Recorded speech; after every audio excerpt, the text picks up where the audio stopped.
Warbands video. So this video is not going to be 60 seconds because I want to make a couple minutes to make sure I thoroughly teach you how to do Warbands. So what Warbands are is they're a way to get massive experience in construction, smithing, mining, farming, or herbivore. So this can save you a lot of money.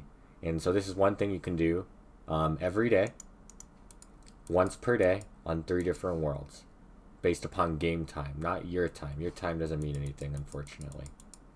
So how to do Warbands is, first of all, you need to put some abilities on your bar. Put Anticipation. This is under defensive. Put Freedom. Put Resonance. And especially put Surge if you have 30 magic or above. So what Anticipation does is it reduces damage by 10% and provides immunity from stuns. What Freedom does is it breaks you free of stuns if you get stunned. What Resonance does is it takes the next attack that you would receive, instead heals you for the damage it would have done.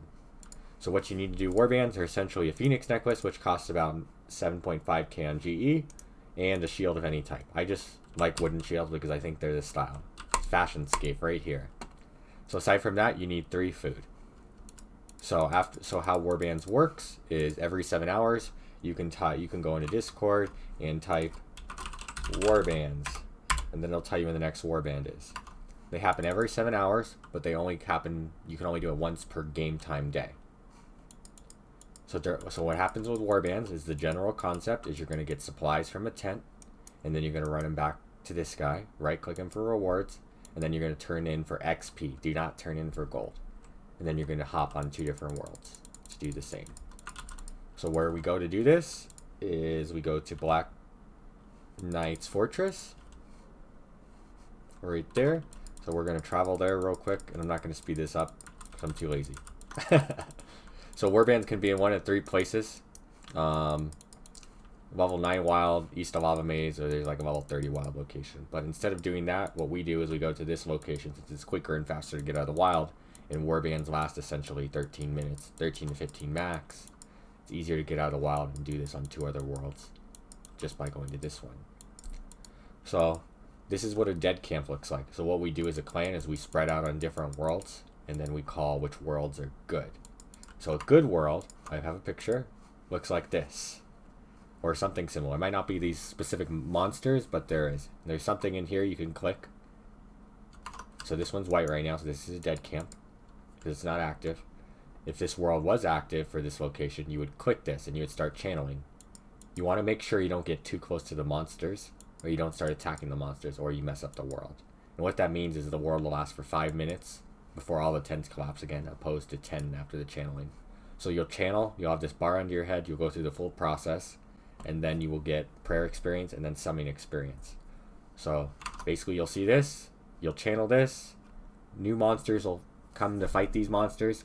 Then when that stuff is fighting, you want to stand in the tree, and then you want to give a status in clan chat of whatever world this is you're on, fighting. Like world 4 is fighting. And then when everything is dead, you type in clan chat world 4 is looting. This is just giving the people a chance to keep checking worlds to see what's active, so we can get as many worlds as we can.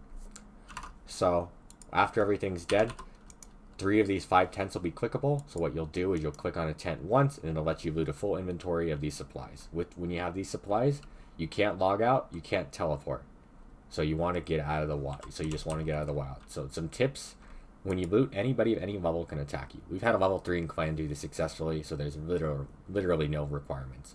But you should stack on people when you can by walking on top of them, because if you're in a pile of 5 people, you have a 1 in 5 chance of being selected if somebody decides to attack you, versus if you're standing by yourself and they just click you, it's easy.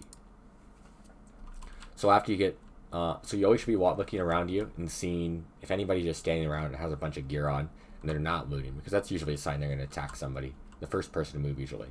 If you see somebody over there, worst case, you can go west and then go out of the wild this way, but that's really hard to get all 3 camps in if you do it that way.